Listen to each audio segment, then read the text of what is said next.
Hello and welcome to the City UK member briefing on our priority areas of activity. For those of you who don't know me, my name is Miles Selleck and I'm the Chief Executive of the City UK, and it's my great pleasure to welcome you to this event this morning. The aim of today is to provide an overview of the key priorities and work streams that the City UK is involved in and how they all contribute to the overall goal that we're committed to of improving the UK's competitiveness for the benefit of the financial and related professional services ecosystem. We'll be hearing from our panelists in a moment, but there will be an opportunity for attendees to ask questions at the end. One of the impetuses for this session was the feedback that we received when we had our strategic review a couple of years ago.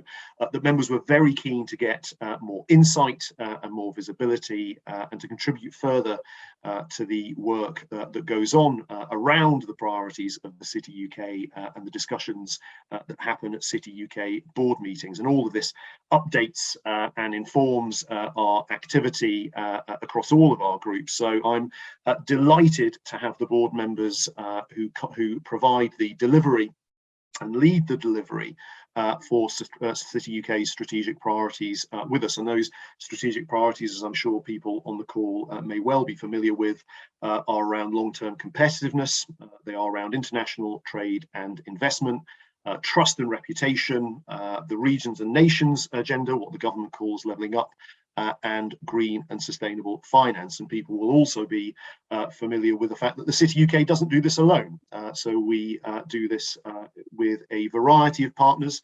One of our key partnerships is with the City of London Corporation, and possibly the best manifestation of that is the International Regulatory Strategy Group, as well as the work that we do with the individual subsectoral trade associations. So I'm delighted to have with us to discuss this Omar Ali, who is the EMEA Financial Services Regional Managing Partner for EY and chairs the City UK's Long-Term Competitiveness Group.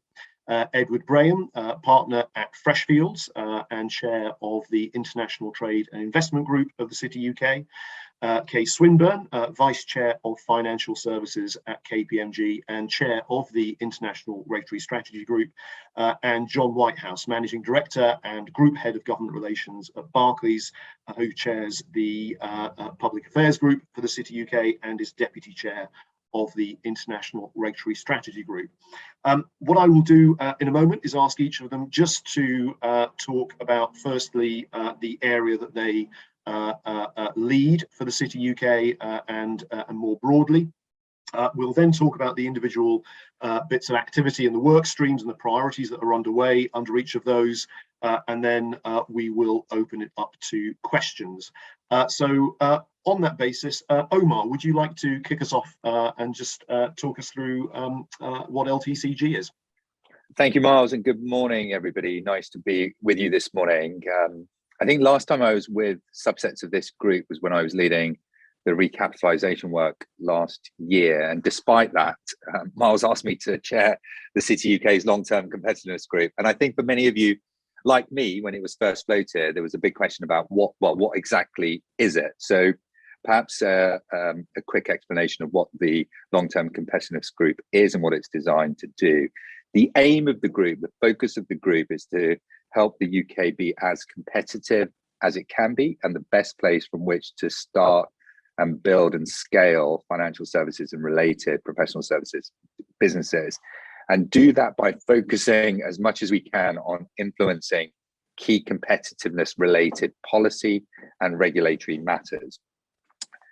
And I think I asked Miles a question of why is this needed? Because isn't that the kind of job that the City UK and the trade bodies and the City of London Corporation and many others already do brilliantly?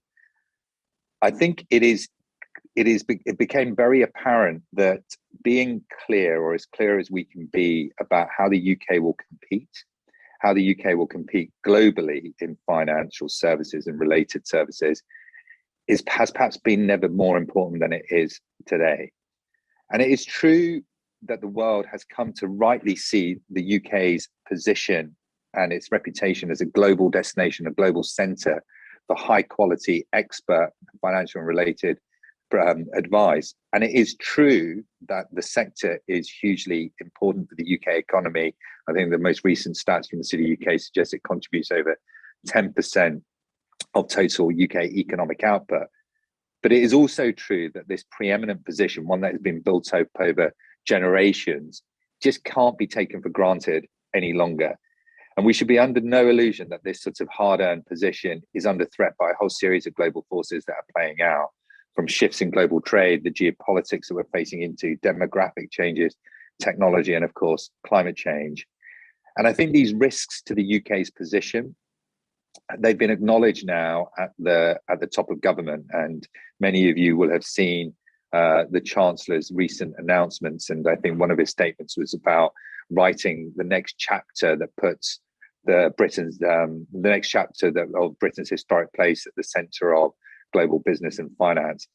And there are, of course, many bodies that do amazing work to promote the UK's position, but it was felt that not all of these things don't yet come together in one place. And that was what the long-term competitiveness group was designed to do, to work with the various bodies to pull this into one coherent story. And the group itself is made up of members from all parts of the ecosystem. We have representation from academia, market infrastructure, insurance, wealth, asset management, domestic and overseas banks. We also have a representation from the City UK's Next Generation Leadership Council. And we, of course, as Miles said right at the outset, work very closely with the City of London Corporation and on specific themes, industry-specific themes with the relevant trade bodies. And the way in which, just in final, Miles, the way in which the group is constructed is underpinned by the work of 5 or 6 subcommittees of the City UK, which include, which all have their own chairs, their own terms of reference, their own members, and they include things like green and sustainable finance, legal services, tax, technology and innovation, and all of that work feeds into the long-term competitiveness group. Well, thanks very much for that. I think that's a fantastic run through of what's a key part of what we do, and you know, one thing that I think is worth stressing, and will come through, I'm sure, throughout this conversation, is the way in which these groups sort of integrate and work very closely and collaboratively together. And one of the great examples of collaboration for some time has been the IRSG. Kay, perhaps you'd like to run us through that. Absolutely, Miles. And I have the great pleasure of being the new chair of the IRSG group. And for those of you less familiar with the IRSG's work, it is co-sponsored by the City UK and the City of London Corporation, and indeed has a regulatory focus, as the name would suggest, but also an international focus. And so we bring together a cross-sectoral group of market-led practitioners to actually take up the topics of the day. So those big issues that are affecting policymakers, the big questions that they have open and need some response from industry, we're there to actually try and fill that gap, to actually help them come to the right policy decision and the right regulatory framework going forwards.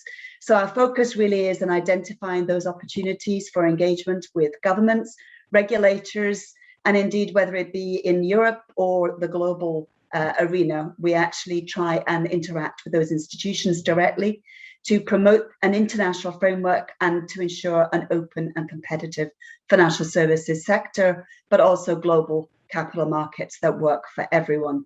So it's been a really interesting journey for me. This is a really great organization already, as the IRSG has a huge reputation, both with policymakers and indeed with regulators, not just here in the UK, but across Europe and across the globe. And I want to build on that. So as the new chair, I have just started an engagement process where I have been holding a large number of roundtables with members of the IRSG to take soundings on what we do well and what we could do better. And so for those of you who are actually engaged in that, thank you very, very much.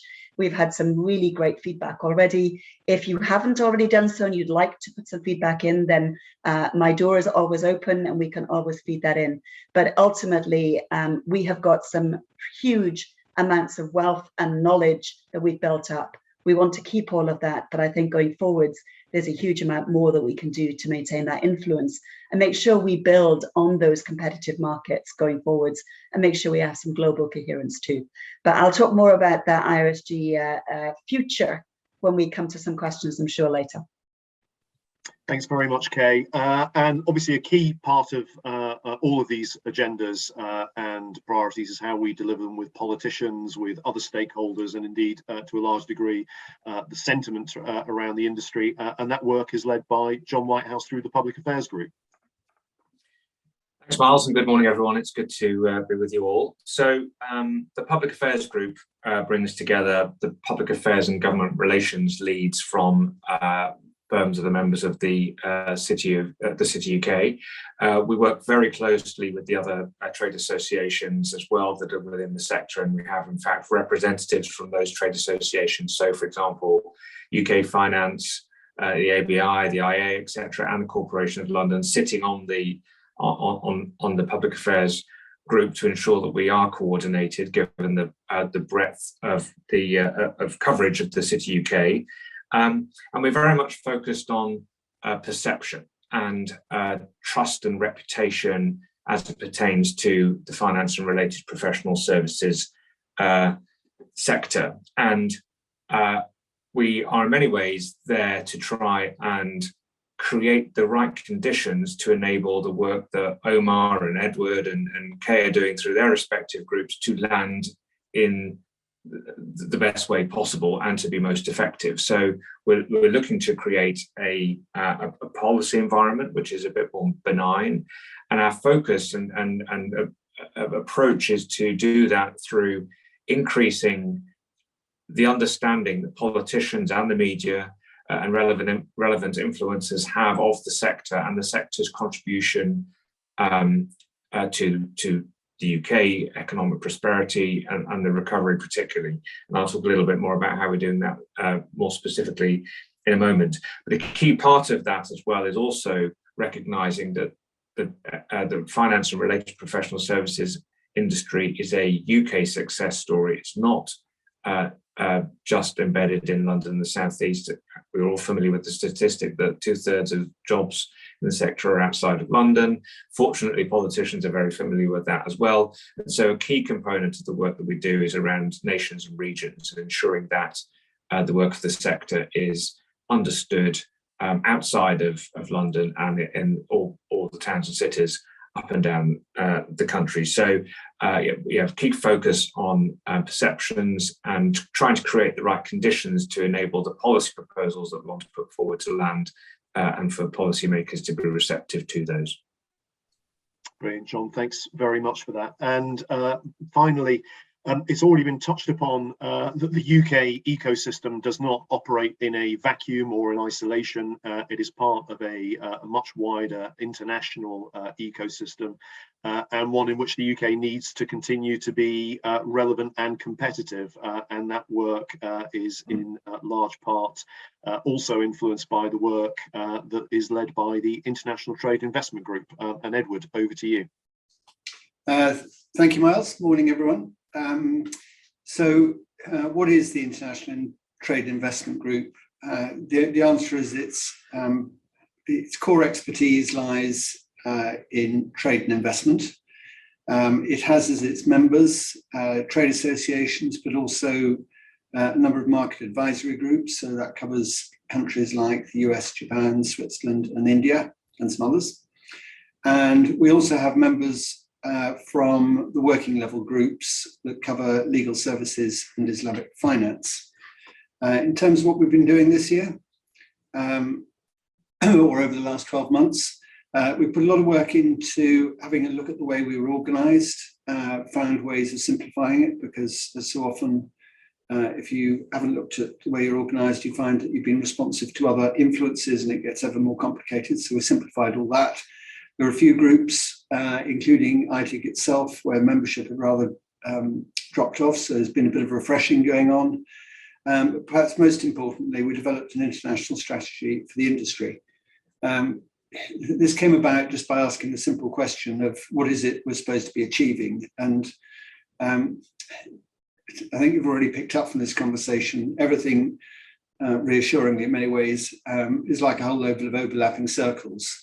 What emerged from this question actually was an industry strategy, which was a team effort right across the City UK, but also everyone who contributes to it. And where we wound up, and big thanks to everyone who contributed to this, is a strategy which is supported by industry, by government and by regulators, which is really quite astonishing. And it goes back to something Omar was saying at the beginning, which is something has happened that we can all come together around a clear proposition that we actually want to fight for being the clear number one global financial services centre, and are actually able to pull together and do so. And then I think the trick becomes, how do we all keep the place on the pitch and not sort of do a 8-year-old soccer game where we all chase wherever the ball is?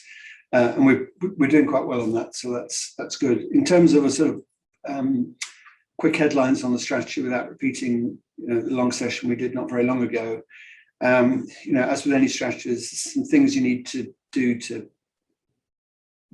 shore up things as they are.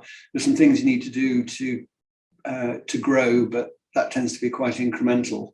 But in all of this, the real key is to have a view on which bits of the market are potentially transformative. And there are 4 key markets which we identified where, frankly, there's everything to play for. And the UK has a good position to start with. And if we really keep our eye on the ball as we do the first 2 elements of this and actively try and grow our share in that market, then we'll be doing everything we possibly can to secure the UK's number 1 position. And those 4 markets are around data and technology in the context of financial and professional services. It's around ESG and becoming global market leader in ESG. It's about international investment and making the UK the leading gateway for international investment. And it's about risk management and risk advisory and making this absolutely key international centre for that activity. And the core activity, or core priority now, is how we're going to implement that, which is, again, a very much team effort. And going back to places on the pitch, the ITIG is there to do the international element of which, part of which is outbound. How do you run dialogues? We'll come back to that in order to promote exports, and part of it is about inward investment.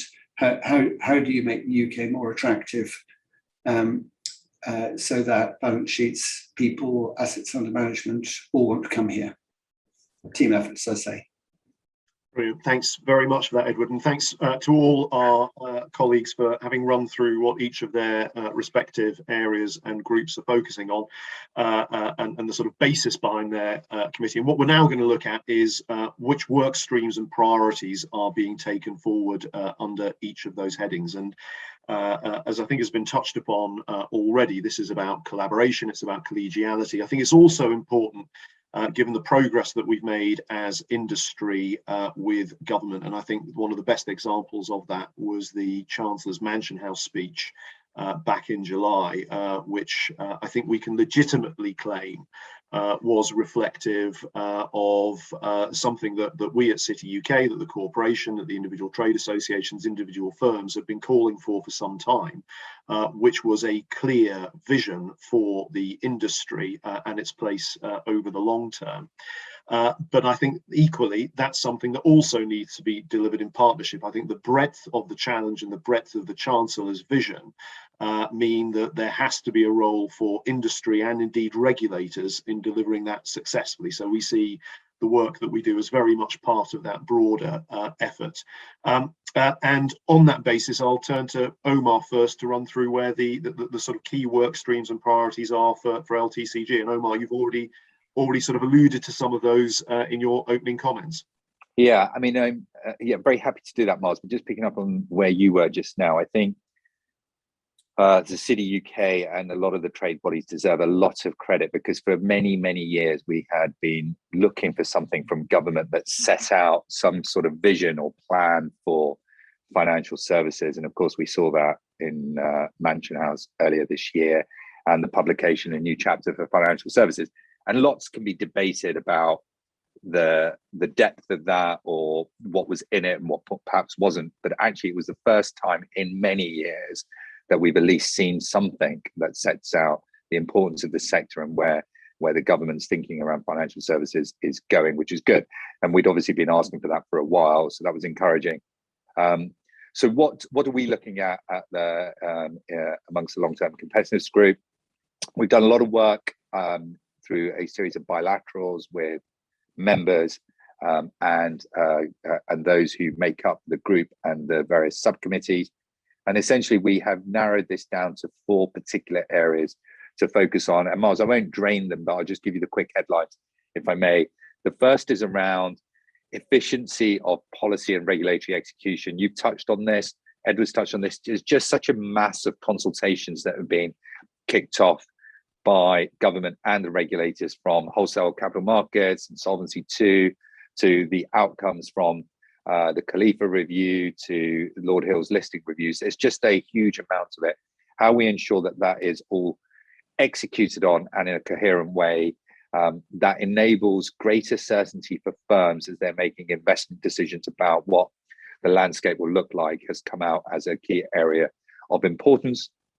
Second, and these are in no particular order, but second is something that we've termed very badly, I have to say I've termed very badly, the investment narrative for financial services. So we're starting to work with Lord Grimstone, Minister for Investment, about how do we ensure that there is an appropriate story around financial services and attracting firms either new to the UK or wanting to scale up in the UK, and making sure that there is a clear and compelling reason and story for why they should come here. And of course, we are providing input ahead of the Global Investment Summit, which all of you will be familiar with, is taking place, I think, on the 19th of October. Third is around digitization of financial services. And this is without trying to encroach on some of the really good work that firms, member firms and trade bodies are already doing, but trying to piece all together, how do we ensure that we have an appropriate regulatory and policy environment, be that for things like government coins, the various RegTech initiatives that Kay's group will be looking at as well. And of course, making sure that the key components of the Khalifa review are implemented and in the right way. And then the final bit is skills, talent, and the whole agenda that supporting the agenda that the Financial Services Skills Commission under Mark Hoban had set out a couple of years ago. And we are working with Mark and his team to do that.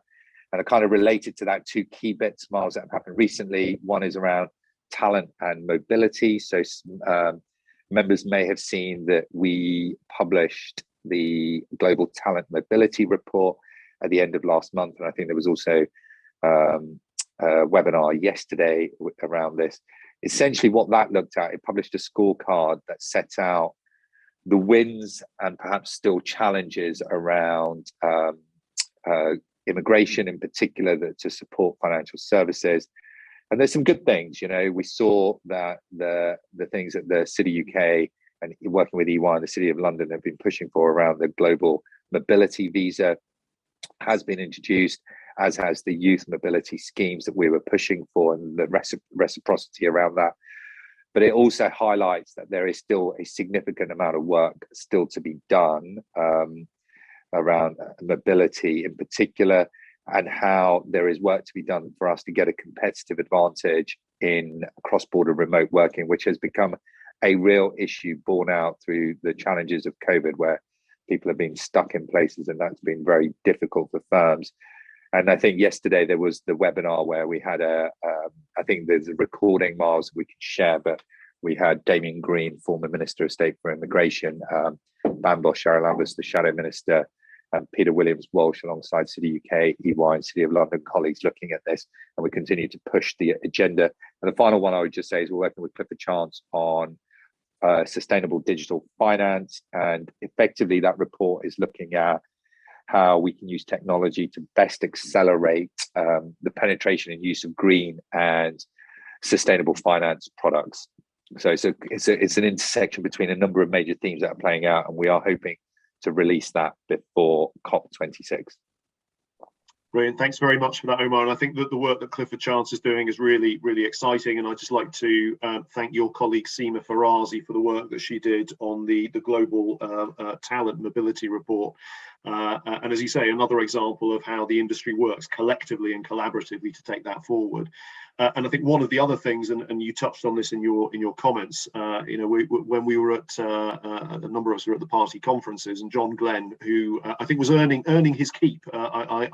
I refuse to believe that anybody spoke at more fringe meetings than John did. And he made the point on a number of occasions that he is dealing with more consultations than I think any city minister has ever had to at any one time. So there's a huge, content-rich environment going on. And speaking of content-rich environments, Kay, recognising obviously that, as you say, you are currently consulting with members about where IRSG will focus. Where do you see the current priorities and work streams at the moment? I think your last segue is a really important one. There is an awful lot going on at the moment in the regulatory space, and whether it be the UK or indeed the EU or the global regulatory network, there is a huge amount of work. And so the IRSG is actively trying to participate in many of those important debates. And of course, we have to prioritise where our time is spent. And I'm very fortunate at this point in time, we run and organise ourselves with 2 standing committees who have very competent chairs dealing with those 2 standing committees. But I've also got 4 working groups at the moment, which are topics that the members have decided are really important and areas that we can really influence that regulatory agenda right now. So I won't go into all of them. Lots of it is available for you to go into detail, but I'll highlight a few of them. And some of the really big things for me, international is a really important part of the IRSG, and making sure that we have some global regulatory coherence is a really important thing. And so the work of that global regulatory coherence standing committee for me is an important pillar of what we do. And they do try and engage with those global standard setters. They engage with the global network to make sure that we really do promote the fact that, finance is global, capital flows globally. And so we need, where possible, to have a coherent set of regulations. And part of that was able to be seen by the report that was produced by the Standing Committee for the G7 finance ministers in particular, with the UK presidency. A set of recommendations were put in that, and it's definitely worth a read. It certainly isn't time limited. I think there are some things in there that will actually have longevity to them, and I hope that not only will the UK take them forwards, given that they agreed with them during their presidency, but that the rest of the G7 will also adopt many of these as practices and policies. But they are also looking at things like digital currencies and making sure that we have a global narrative that stands up for that regulatory framework that will be put around these new emerging technologies and such like. And again, lots of crossover with all the other different teams here. So whether it's Omar's work or Edward's work, there are lots of crossovers. And so we do have common membership often, and individuals who actually sit across some of those different groups. I think it's important as well that competitiveness theme goes through much of what we do within the IRSG. And in fact, I'd say probably all of it. And we do now have a working group that's looking at the regulatory competitiveness and looking in particular at certain issues, whether they be the existing regulatory frameworks, so things like the wholesale markets review and the wholesale infrastructure post-trade settlement type areas, or indeed whether it's about the listing of funds and innovation in that space and what could be done so that the UK becomes home to a larger number of listed funds, or whether it's about the digitization of capital markets. Those are big areas where regulation will play a major role. And so having a competitiveness angle to that regulatory framework is going to be really important. So we're doing a huge amount of work in that space. We've also been asked recently to do some work by HMT on what the UK's regime replacing equivalence might look like. So they call it a deference forum. So asking us to look at other regions around the world that might benefit from working in collaboration with the UK and having market access. But what would that deference regime maybe look like? And there's a piece of work ongoing at the moment with Rachel Kent and her team within that work stream. I hate to have favorite children. We have got an enormous amount of work going on in the data stream, where we're looking at international data transfers, which I think, given certain issues at the moment, particularly relationships quite strained between the UK and the EU, and a new data strategy announced by the UK to finesse the GDPR on-shored legislation. That stream, I think, is going to be really important, and that work and report that's coming out later this year, I think, will actually be quite a seminal piece of work.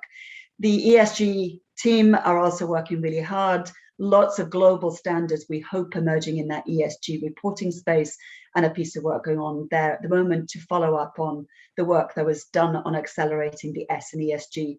So these are all leading pieces of work. They are seminal pieces in many instances. They're certainly thought leadership pieces, and they're there to provide support and a cross-sectoral position for the regulators, for the policymakers, and indeed any of those global institutions that are in a role that we can influence them with this amount of work.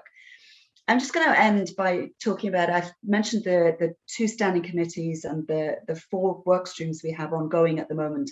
Obviously, things change and things evolve in financial services. And when we set up the IRSG, it was set up with the UK as a full member of the EU, and therefore subject to the EU regulatory machine as it came out. And so we are set up with that type of structure in mind. So I think we've been consulting our members over the last few weeks to ask them what they want the IRSG to focus on going forwards, what the structure that might best deliver that. And I think certainly loud and clear, we're getting messaging that we do need to focus much more on the international element to make sure that that coherence in regulatory framework internationally actually allows the UK to become and maintain its competitiveness as a world-leading financial centre. So we will continue to have an international focus, probably more than we might have had historically. But of course, with so much going on domestically, we also need to work out how we balance that domestic agenda with the international agenda. And I'm sure my members have come up with a huge number of ideas as to how we might structure that. We will be looking at things like the dialogues that we run at the moment. We have 5 dialogues with 5 EU member countries. Maybe it's time to expand that more internationally so that we cover some of the larger global financial centres. But again, there's conversation to be had with members because there is work going on in the market access groups that Edward is responsible for. So we need to make sure we don't duplicate, we just add in value here. And that regulatory agenda is a really important one, and one that we need to take into account when we're actually having these broader discussions with different regions around the world, particularly our fellow global financial centres. So I'm going to stop there, but there's a huge amount coming up. We will report back to the board in November about the changes that we might be proposing as a result of this consultation we've been doing, which has been very extensive. And then we'll come back to the council itself for them to really ultimately decide what it is they want the structure to look like and how they can best lean into it so that we get more participation from more members. And of course, if it wasn't for their goodwill with all those market practitioners, we wouldn't have any of our reports and outputs that we need to do. So a huge thank you and shout out to all of those who have been doing so much work for us. Okay, thanks very much for that, and completely echo. Ultimately, an organisation like TheCityUK has to be member-led, and it's only as good as the input that it gets from the practitioners who very kindly give their time. So I'd like to echo your thanks to everybody who's participated and been so generous over the last few months and years indeed. We've talked through a lot of the policy priorities, but ultimately we live in an environment where those policy priorities need to be delivered by government and by regulators, and that means having the political space to operate witin, and having the room for, and politicians having the room for manoeuvre. And that ultimately means that we have a duty to ensure that the trust and reputation that the industry is held in is as good as it possibly can be. And that responsibility, not an easy one at times, falls, John, to PAG. Indeed. Well, thanks, Miles. And let me sort of try and unpack a little bit what I was saying earlier about the approach that we're taking within the Public Affairs Group and the work that's been done and undertaken by the TheCityUK in this space, which has certainly not let up during the course of the pandemic. So, as I said earlier, and as Miles has just said, our objective here is around conditioning and trying to create the right conditions in which sensible policy decisions can be taken by politicians, regulators, governments, etc. It's quite hard to change perceptions and to address what is fundamentally a long shadow cast by the financial crisis, and still continues a shadow which still continues to be cast. But I think the pandemic has presented an opportunity for the industry to step up and to demonstrate what it can do for the economy and for society. And I think that has been helpful in terms of perceptions of the sector in aggregate. And I think that's where the City UK sort of needs to try and focus. Inevitably, we can't control all aspects of trust and reputation as it relates to individual firms or individual sectors, but at an aggregate level, I think we can demonstrate, and what we're trying to do is demonstrate the value that the sector has more broadly. And I think there's been a number of mentions of the Mansion House speech, which was very positive, and I think a step forward in terms of certainly political attitudes towards the sector. But it does also, I think, demonstrate that there are still some challenges for government in making potentially some of the changes that they may need to in order to underpin the UK's competitiveness in an environment where there is a perception that the sector isn't necessarily always acting in the best interest of consumers. I think we're working very hard to try and address that. So what are we doing more specifically? So we have, or last year we set up a trust and reputation subgroup of the public affairs group, and that came up with some messaging.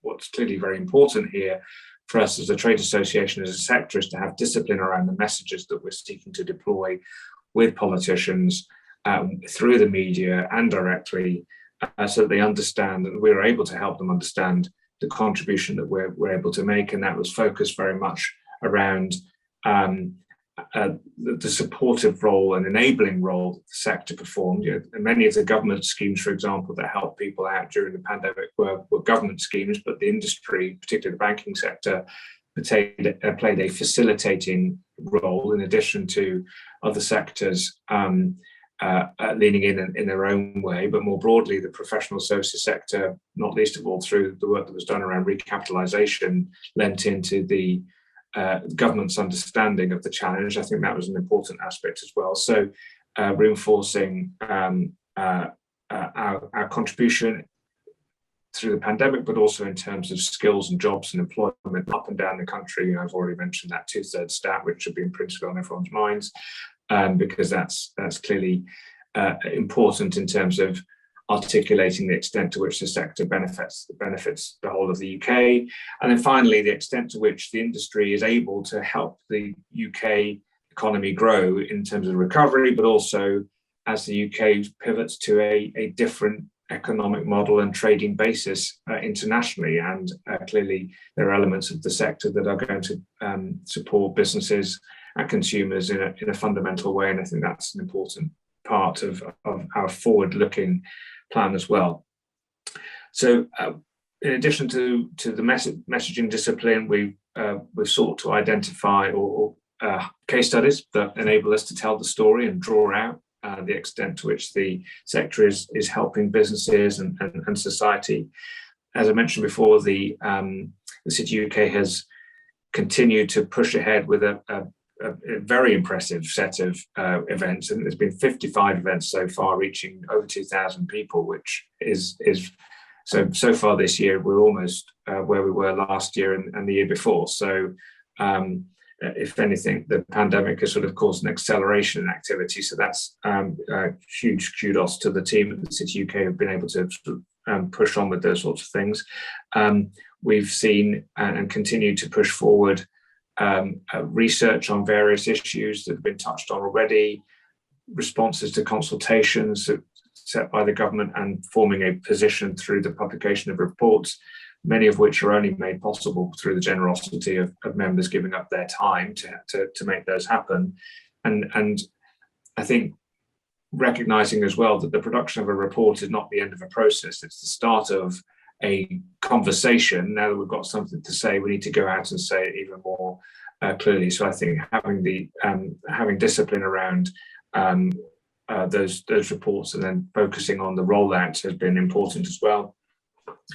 We also held roundtables with politicians that enable us to have a conversation about some of the issues that are affecting the sector and the economy and society, and to sort of move forward. I think that dialogue is very, very important in the same way that we do with other jurisdictions through the access groups and the dialogues. And then finally, we focus very much on horizon scanning. So there's also a subgroup that's been set up to look at Scotland and the implications of the parliamentary elections last year, and any challenges that might present. And so a focused approach on those sorts of things has always been helpful. So those are the sort of main areas in which the PAG organises itself and is focused at the moment. John, thanks very much for that. And before I turn to Edward, just a reminder to all the attendees on this call that we'll be turning to questions shortly. And if there is anything that you would like to ask, please do use the Q&A button at the bottom of your screen, or feel free to email or text me directly, and I would be happy to put those questions to the panel. John, you touched on the international context and the pivot to the international that we're seeing in the UK at the moment as we leave as we've left the EU, as we've left the transition period, as we look to life beyond COVID, and as we look to the shift in global economic and regulatory trends and environment. Obviously, that's a critical part of what ITIG is working on and taking forward. And Edward, over to you. Thank you. If I could just go back to the strategy for a minute, one of the things we need to do is to get the message out. I think we all know from our businesses that however long you think it's going to take to get a message out, it always takes a lot longer. And we probably had the most successful launch we've had of anything. But when you go and talk to your friends and tell them about it, it's remarkable how few actually have heard it. So if any of you are minded to tell a few people about it, it would be jolly helpful. So that's one of the things you've got to do. Second is we haven't quite come to a landing on what we're going to measure. There are lots of good benchmarks out there, and they're all designed for slightly different purposes. And if you come back to the basics, we know what our priorities are. Data technology, ESG, international investment, and risk management and advisory. So we need to make sure that we're keeping track of how we're doing there. I think if you look at the benchmarks where London does really well, I think quite rightly they hone in on the quality of the ecosystem, and they hone in on very particularly on the people who are here. So I think we need to make sure the benchmarks are giving proper weight to those two things, because they're really important. I think if you sort of reflect for a minute on what's happened over the last 10 plus years, because I think this is a longer term thing than just recently, I think we all feel that volumes have gone down a bit, or at least have gone down relative to what other people have done. So we need to make sure those benchmarks are giving due weight to volumes, and we keep a good eye on it. So there's a piece of work to be done around that. Which inherently will be slightly imperfect, but we need to do it and get on with it. If you look at what is going on within the group and all the groups who are part of it, some of the work is country specific, as Kay touched on. There are specific dialogues which are active or less active depending on what's going on. So one of the ones to mind at the moment is India. And in the context of India, there's some really interesting work going on around reinsurance and how actually it would be good for everyone if reinsurance was more international and not, as at the moment is set as a default, it's national, and therefore putting all the risk inside one place. From time to time, there are very active trade negotiations with the country. So Switzerland more recently, which was really successful in coming up with new ideas to reflect the very different world we're all in. Australia's been in the news a lot. And then when you go country by country, each country's got its own priorities. So think US, what do you want to achieve in the US? The US is the other major international financial market in the world. The more we're joined up with that, frankly, the better. So country by country, there are priorities. And through all of that, we do need to prioritize. But one of the places the strategy is helpful is it can actually provide some validation from what's going on. Therefore, you put a bit more effort into things, which otherwise you might not be quite sure whether it was a good idea or not. So we're doing all of that. And then the last thing is there's a certain amount which is thematic. So if I was going to give an example of that, it would be work on how trade agreements deal with data and services more broadly. Because to be honest, they really don't. And that's all being developed in real time. So Miles, I think I'll hand back there because I'm very conscious of time. Edward, thanks very much for that, and thanks to all of our panelists for running through that, the areas that they're focused on in such depth.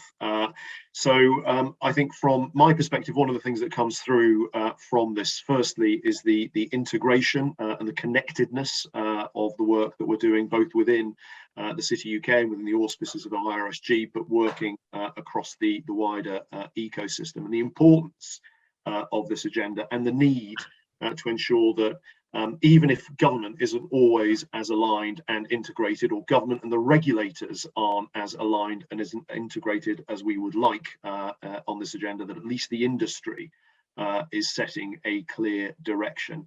I've got a question I was going to ask, but we've had a couple come through as well to me, and they all seem to be of a theme. So I'm going to, in the interests of time, I'm going to ask all three at the same time, and there may be one that you may feel is a bit of a hospital pass, and I'll let you guess which one that is. But my question was going to be, what's the single most critical thing government needs to deliver to enhance UK competitiveness? And then you'll see the sort of similarities. A couple of other questions come through. How does this industry stay ahead of the pack? And the question that some of you may not want to answer, who is the UK's single biggest competitor in this space? So I'm going to go in reverse order of the way that we've had so far. So Edward, over to you first. Hey, thanks. Right. So single biggest competitor, I think, is the US, because it's the single biggest international financial centre. When you're looking at the data, one of the things I think you have to do is separate out which bits are really just servicing a domestic market. So China is an enormous market. It has an enormous financial services that goes with it, but very, very little of that is international. And when we're looking at our strategy, we're looking at the international bit. The second one was about the industry staying ahead of the pack. I think it's well worth going back and looking at that strategy paper. There's an awful lot in it.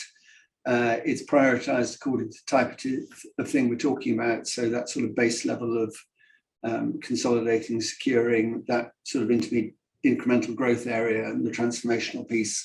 And there's also short, medium, and longer term prioritizations in there. So there's a lot in there. I think the hardest question here is actually the single most critical thing government needs to deliver, because there's an awful lot which needs to be delivered. But I think I go back to London's key strength, in my mind, lies in the ecosystem, and very particularly the people. And if we can keep the people up, then you've started everything going in the right direction. So I would encourage a real effort for the sort of people who work in and around financial and related professional services, for anything which makes them feel welcome, makes them want to come here, that more than anything else will set us in the right direction. Thanks very much, Edward. And just on that, I always find it really notable that whenever we ask members what the single biggest priority for their businesses is in terms of their long-term success, talent is often or normally the number one issue. John, over to you. Thanks, Miles.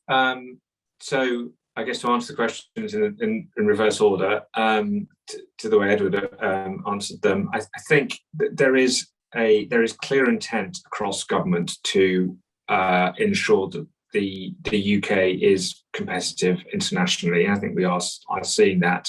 I think there is a growing understanding that in order for that to be delivered in its entirety, there needs to be probably a greater degree of coordination across government and across the regulators. And there's a slight, I think everyone is trying to do good work, but there are instances where there are slightly competing objectives in different aspects of government policy. And I think we can help government sort of point that out to them by pointing it out to them and identifying areas where actually there may be a different way of approaching things, or there could be unintended consequences of the action that they're taking. So I think that's what I would say is the most sort of critical element from a sort of more of a government point of view. I think I agree with Ed on the US as the sort of biggest competitor.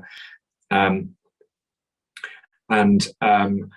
think that we stay ahead by ensuring that we are seen as a sector that is relevant to the UK and where the UK wants to be. And if we go back to the Mansion House and think about the elements that were set out in the Chancellor's vision around tech and green and skills, those are the things that we need to think about very carefully and focus on from a more of a sort of parochial UK perspective rather than internationally in terms of our engagement. John, thanks very much for that. Kay. Okay, so I'm going to go in reverse order as well. It's I think the easier order. In terms of the global, I can't disagree. It's going to have to be the US is our largest competitor, but I also think that the largest potential ally. When you think about some of the international fora where the views of all the different contributors are actually put out there, the UK and the US are often aligned. And I think from that point of view, with common market participants often between the two markets, with a very similar attitude towards regulation, I think the UK and the US could be potentially very, very powerful allies and set the global framework for the rest of the world to actually try and emulate and to achieve the same high standards that they will be able to do, but in a pragmatic way. And so I think, it may be the biggest competitor, but I also think, closer alignment would actually mean it would be a very powerful ally. What the government needs to do, or what the industry needs to do, first of all, is the industry needs to continue to communicate and communicate as much as it can so that everyone listening can actually understand what the value that the industry brings is. I think as a former politician, it's very easy for people to come and tell me, the industry is worth trillions, we bring all this, revenue in. You actually need to translate that into what it means for everyday people, people's lives. And, what does it mean for their mortgage? What does it mean for, their green finance going forwards? Can they trust the system? Are we communicating with them enough as to why things are happening and why certain things cost what they do? So transparency and that trust building up all comes about because you communicate properly. And I think we need to do a better job in doing that as an industry. We're still not doing it as well as we might.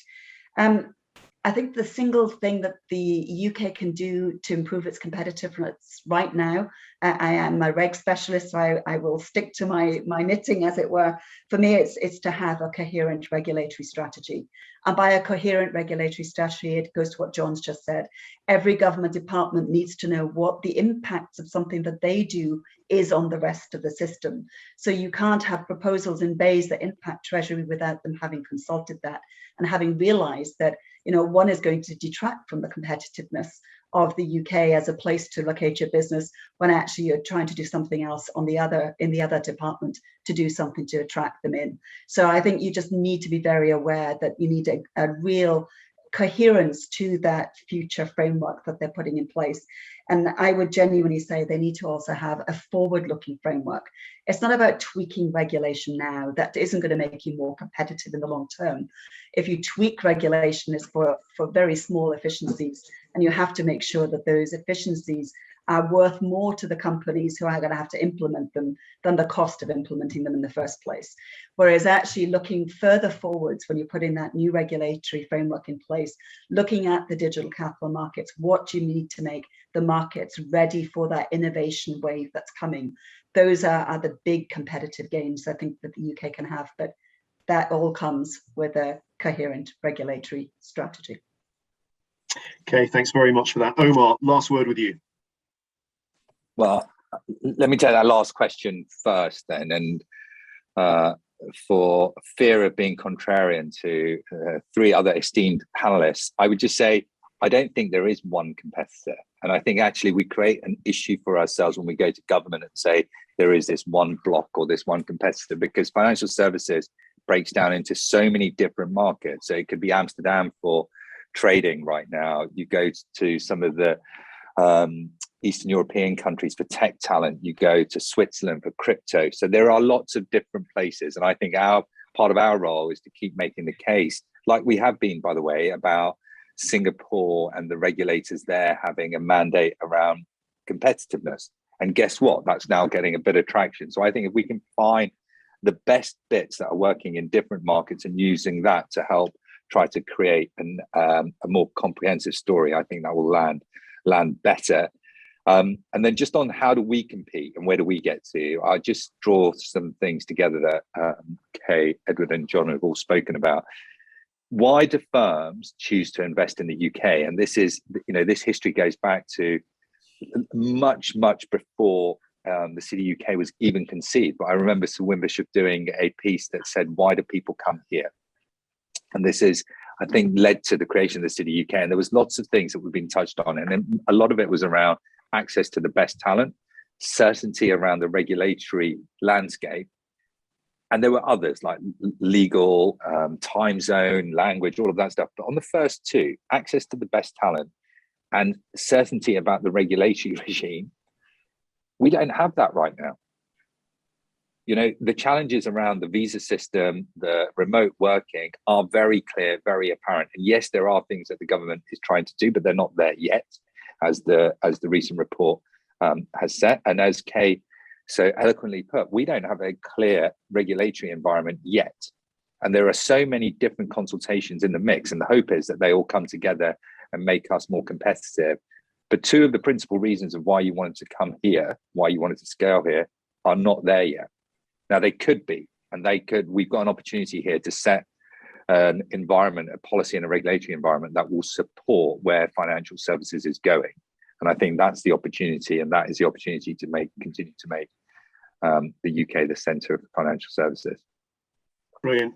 Thank you very much for that. We are just the time, and I would just add, I'm going to take chair's prerogative, and I'm going to throw in a comment of my own, which is to say green finance. And everybody looks at green finance as a sort of way of us all being collegiate and terribly nice globally. But it's also going to be a massive competitive advantage for the country that gets it right. And I'm delighted that our Green and Sustainable Finance Group, which is led by Anne-Marie Verstraeten of BNP Paribas, which sits under Omar's long-term competitiveness group, is doing a lot of work on that. We've got some exciting work coming on that in the coming months. All that remains for me to do is to thank our panelists and our colleagues for the work that they've done in their individual groups. So thank you very much for that. Thank you for your time. Thank you to our attendees for being part of this, and thanks to everyone for all the work that's gone into this over the months that we've gone through, and in the months and the years to come. Thanks.